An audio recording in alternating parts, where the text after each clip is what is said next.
Welcome back to my first Warhammer. We're doing the Tau Pathfinders Kill Team. This is the final image. What we're going to do today is basing, so let's hop in. First we're doing the bases for the little surveillance drones, and I saw this cool video by Eons of Battle where he was doing also some Tau, and he did this thing where he got a nail or like a pin, like a sewing pin, and he used that as the stand instead of the plastic. And here we're doing the same thing because it's a lot more inconspicuous than the big plastic piece that is typically stuck to those drones.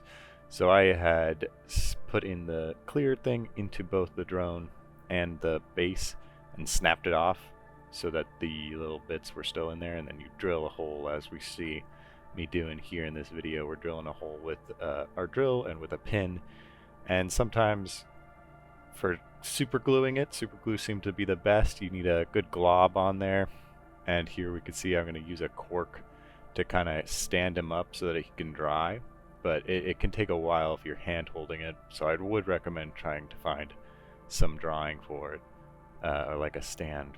For the rest of the bases, we're going to actually take that quark we were just doing and we're going to just chop it up into some pieces or like rip it off, being kind of rough with it. We don't really want crisp edges because my idea with the quark is that we're going to use it for rocks. It's going to be like the big things.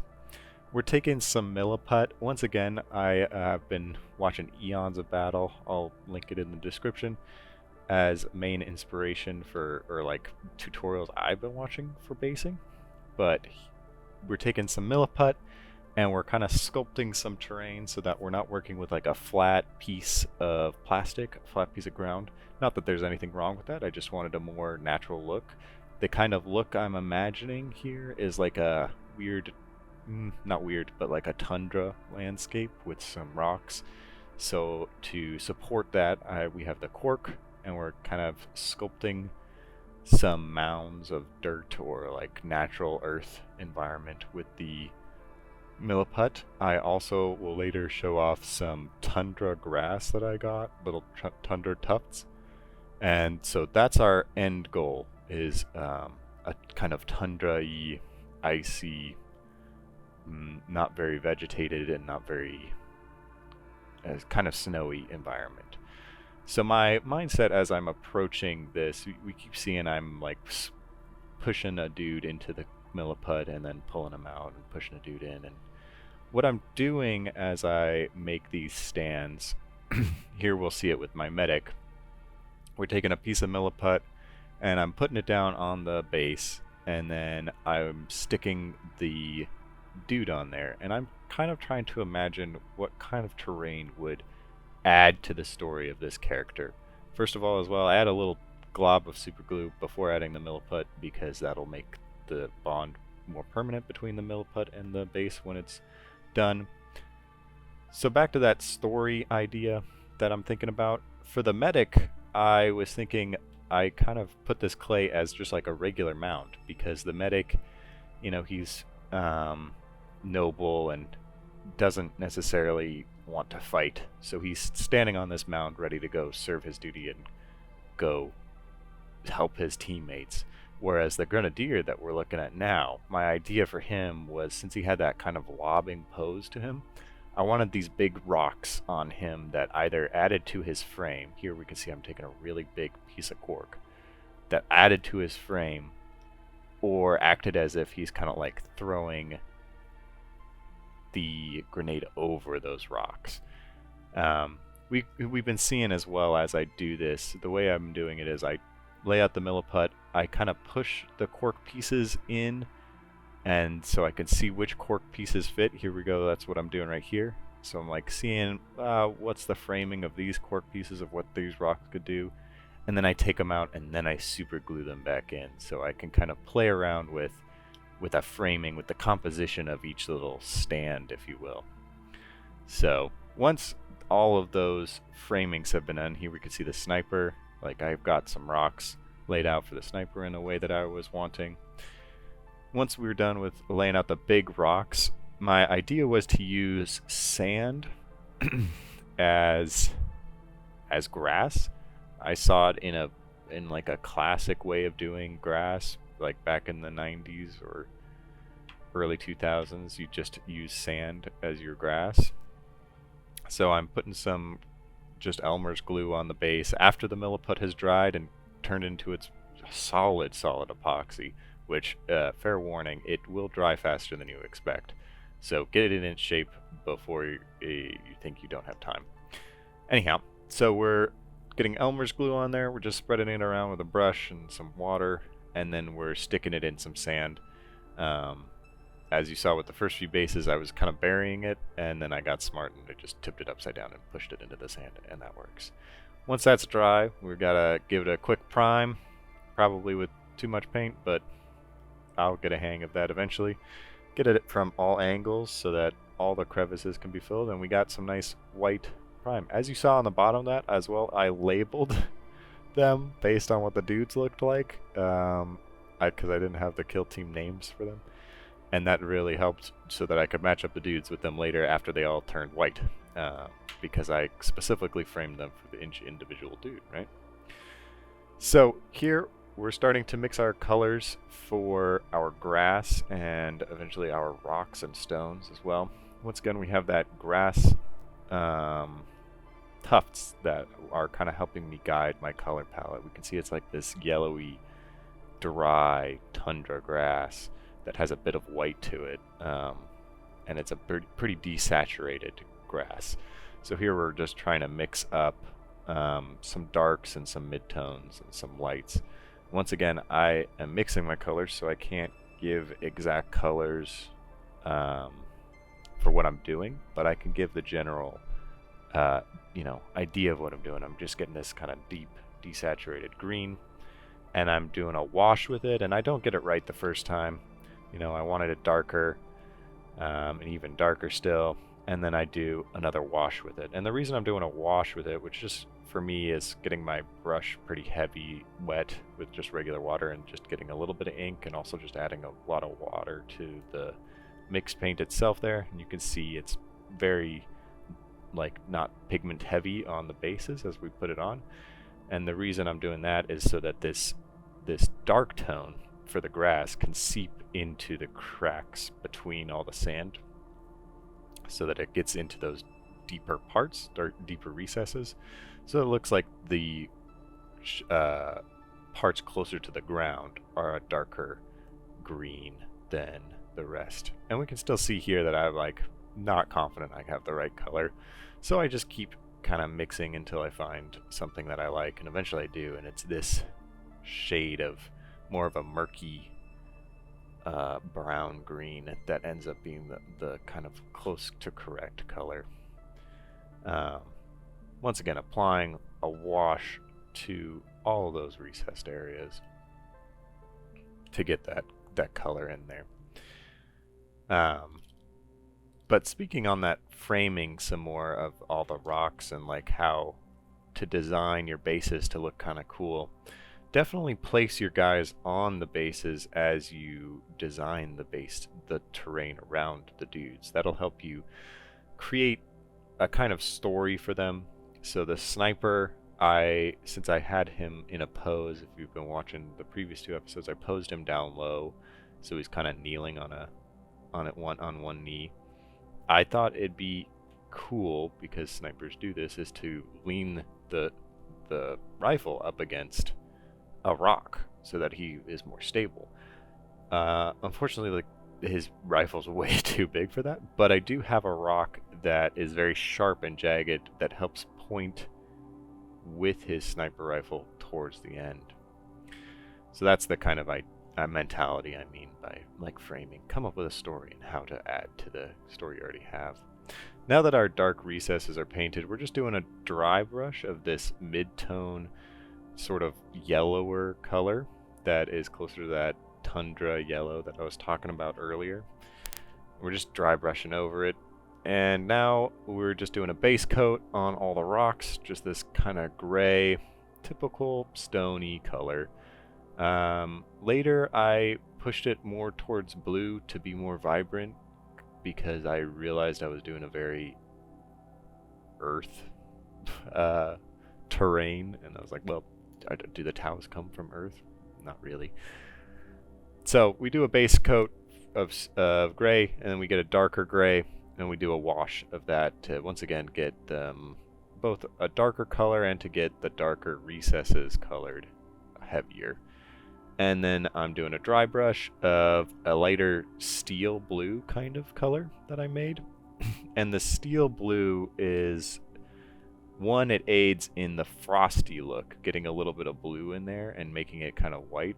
So dry brushing it steel blue with this, that steel blue that we're looking at there, gets it feeling a little bit more frosty, which is the goal of this tundra. I wanted it to be like a fresh snow, like maybe you're entering the winter season or exiting the winter season.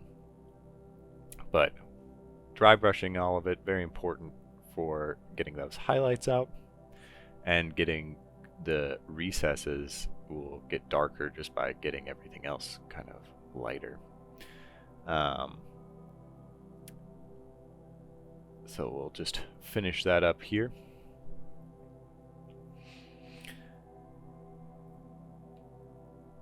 Definitely think about the colors that you want for your base as well before you start to paint. I knew I wanted this more natural color to match my Tau, which are the natural green and purple colors that we painted them last episode, or last video. Now we're mixing up some of that white to dry brush on top of the grass to get it that, once again, that extra frosty look. That just going all over all the rocks and all the grass. And this isn't going over everything, it's more keyed to certain areas, so it's like splotches, if you will. There is a good example on that base. We kind of went in a circle so that the center was not bad, or wasn't really touched much. Now we are going to do a very important part, paint the rim. I was about to do I got out the varnish, I was ready to finish them up, but we have to paint the rim black, guys.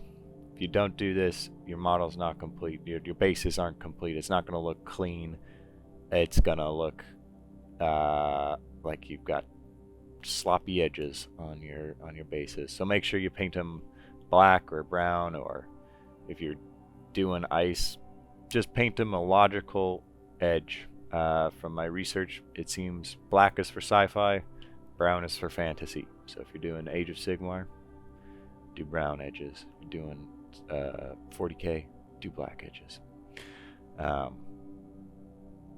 And as I said, I almost got out the varnish and finished these guys off with a matte varnish, but then I realized, some of my Tau don't have varnish on them yet from painting them, so I'm just going to glue them on their bases now, based on where I had posed them earlier when I was sculpting the base. And I get a solid glob of super glue on each of their feet and get that glob so there's that surface tension, and then I can press them very easily into the sandy texture of the base.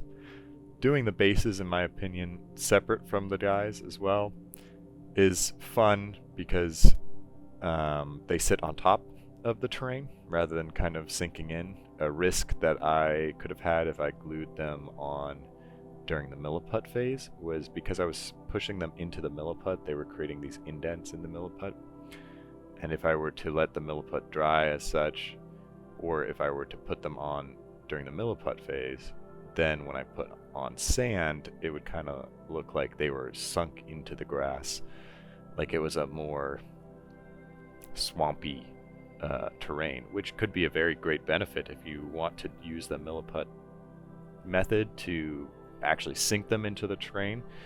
Maybe it is a swamp, and then that could be a really cool kind of design, that they're sinking into the mud or muck, or if there's one area of your base, if it's a big enough model that is on solid ground and it's stepping off of like the broken concrete into the mud, that could be really cool for you to actually indent it into the milliput. But I didn't want that for these Tau. They're not big enough for that, and they're not in a swamp. So I wanted them stuck on top, and this is a nice benefit of that. But having enough super glue on there to fit into the cracks of the sand was important, so I did so.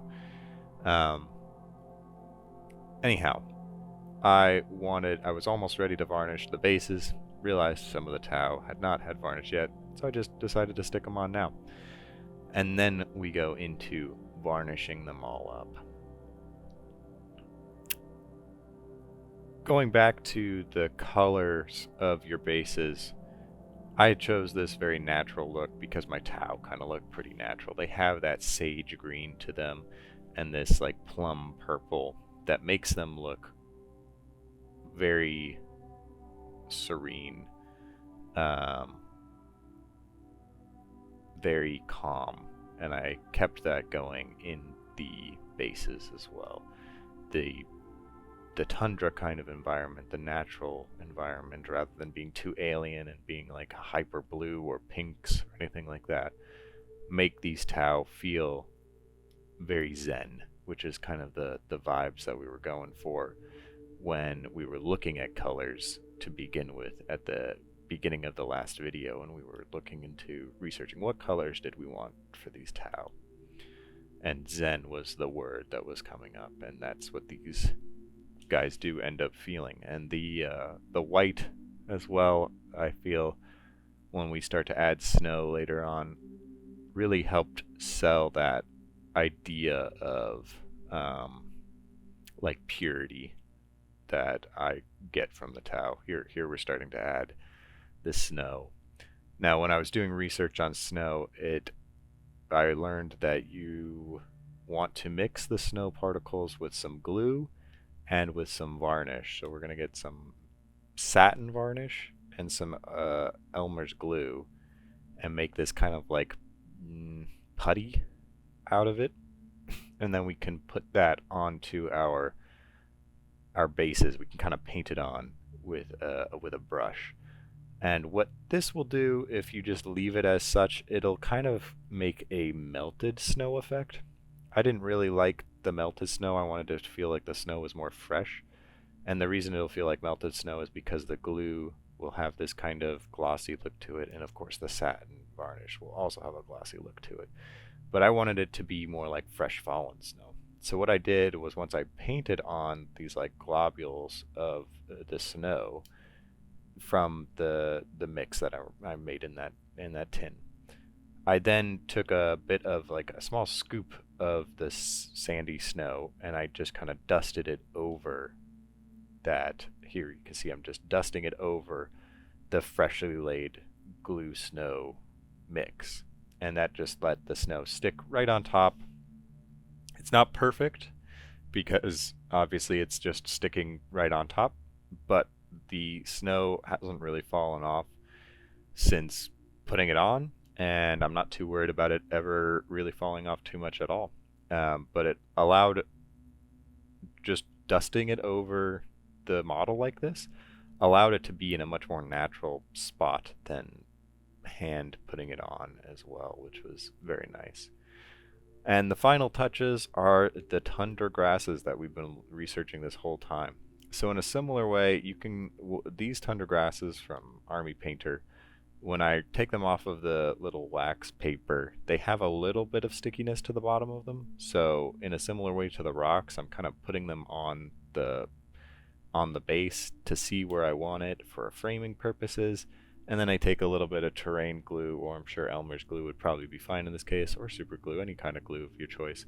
And once I've got it in the place that I want, put a little glue on and dab it in with some tweezers. And I do this for all the bases. And here is that shot of the final Tau Pathfinders, our kill team, right here at the end. We can see all that story that I was trying to sculpt into those bases. On the right, the Grenadier throwing his grenades over those big rocks. The Commander up front and center with his foot on one of the rocks and some grass kind of in the way. Our Blooded kind of charging in with his arms over one of the rocks. You can see a little bit on the left, the Sniper with that rock that kind of aims down with the barrel of the gun. The Charger in between the Commander and the Blooded, charging through that opening of the rocks that we kind of sculpted. So thank you so much for watching. I hope you enjoyed, and I hope you found this helpful if you're also finding yourself on this journey of your first Warhammer. Thanks so much. Subscribe for some more, Next, we're making some free Warhammer terrain.